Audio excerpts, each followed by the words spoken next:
কৃষকদের মধ্যে সার বিতরণ না করে সেই সার দোকানে বিক্রির সময় হাতে নাতে ধরা পড়ে স্থানীয়দের কাছে। ইউনিয়ন পরিষদ ভবন থেকে ৩০ বস্তা সার নসিমনে করে দোকানে নিয়ে বিক্রির সময় স্থানীয়দের তোপের মুখে পড়ে সার রেখে পালিয়ে যায় নসিমন চালক।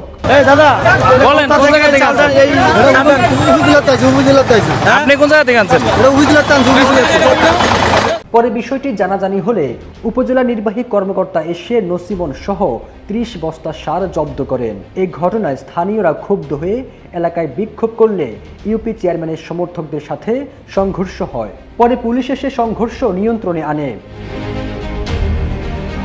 চলতি মাসের ২৪ তারিখ এমন ঘটনা ঘটেছে শরীয়তপুরের সখীপুর উপজেলার চরকুমারিয়া ইউনিয়নে। স্থানীয়রা অভিযোগ করেন একটি নসিমনে ৩০ বস্তা সরকারি সার মোল্লারহাট বাজারের ব্যবসায়ী মোশাররফ ফকিরের দোকানে আনা হয়। বিষয়টি সন্দেহ হলে নসিমন চালককে জিজ্ঞাসাবাদের এক পর্যায়ে সে পালিয়ে যায়। পরে ওই ইউনিয়নের ৭ নম্বর ওয়ার্ডের ইউপি সদস্য দানু মিয়া হাওলাদার সারগুলো ইউনিয়ন পরিষদের জন্য আনা হয়েছে বলে সরিয়ে নেওয়ার চেষ্টা করলে স্থানীয়রা বাধা দেন। মোশাররফের দোকানে চুরি করে বিক্রি করতে নিছে, ওটা হাতে নাতে আমরা ধরছি। ধরার পরে এখন আমাদের যে ইউনিয়নের যে কৃষকরা আছে কেউ কোনো সরকারিভাবে কোনো বরাদ্দকৃত কোনো মালামাল পায় না।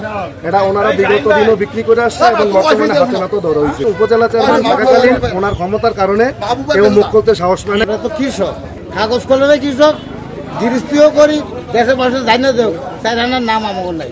ব্যস্ত লাইতে গেছিল মোশাররফ ফকিরের দোকানও দানু মেম্বারে বাড়ে যে গাড়িওয়ালা গেছিল এর হাতে আমাকে দেখে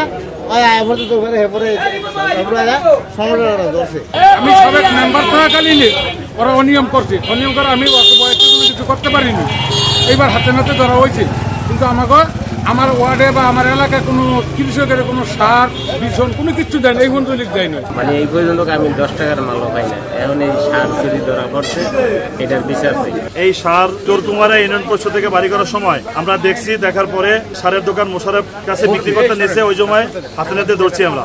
ধরার পরে উনি ড্রাইভার পলায়ে চলে গেছে। কৃষকের জন্য সার দিয়েছে সরকার, এই সার দানু মেম্বার বিক্রি করছে মোশাররফের ঘরে হাতে নাতে বিভিন্ন সার এরকম বিক্রি করে লাই। এই হলো ঘটনা, আজকে দোষী হাতে নাতে। আসলে সারগুলো হচ্ছে সরকারি, এগুলা সাধারণ কৃষককে দেওয়ার জন্য বর্ষা মৌসুমের আগে উপজেলা থেকে এই সারগুলো এখানে ইউনিয়ন পরিষদে আছে। বেশিরভাগ সারই সাধারণ জনগণকে না দিয়ে এগুলা পরিষদে রেখে দিয়েছিল। আজকে আমি জানতে পারলাম ইতিমধ্যে যে সারগুলা দানু মোল্লার নেতৃত্বে ড্রাইভার নসিমন ড্রাইভার মনিরকে দিয়ে বাজারে বিক্রি করার জন্য নেয় মোশাররফের দোকানে। মোশাররফ তাৎক্ষণিক জানতে পারে, তদন্ত করে যে সারগুলা পরিষদ থেকে আনা হয়েছে এগুলো সরকারি বীজ, এই জন্য মোশাররফ সারগুলো রাখে নাই। ইতিমধ্যেই জনগণ জানতে পেরে জনগণ মনিরকে ওইখানে আটক করে, জনগণ সারগুলো আটকে রাখছে।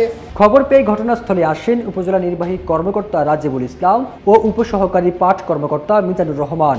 এ সময় সারের বস্তাগুলো জব্দ করে পাট কর্মকর্তার জিম্মায় তুলে দেন রাজিবুল ইসলাম। আমরা এখানে আইনশৃঙ্খলা রক্ষাকারী বাহিনীকে এখানে প্রেরণ করেছি, তারা চলে আসছে এবং 2 সদস্য বিশিষ্ট একটি তদন্ত কমিটি গঠন করা হয়েছে উপজেলা কৃষি অফিসার এবং উপজেলা পাট কর্মকর্তার সমন্বয়ে। তদন্ত রিপোর্ট পাওয়ার পরে এটির বিষয়ে যথাযথ পদক্ষেপ গ্রহণ করা হবে। এই সার এবং সরকারের হেফাজতে থাকবে, এটি পাট কর্মকর্তার হেফাজতে যে বা যারাই জড়িত হোক, তদন্ত রিপোর্টে যে বা যারাই জড়িত হোক তাদের বিরুদ্ধে যথাযথ আইনি পদক্ষেপ।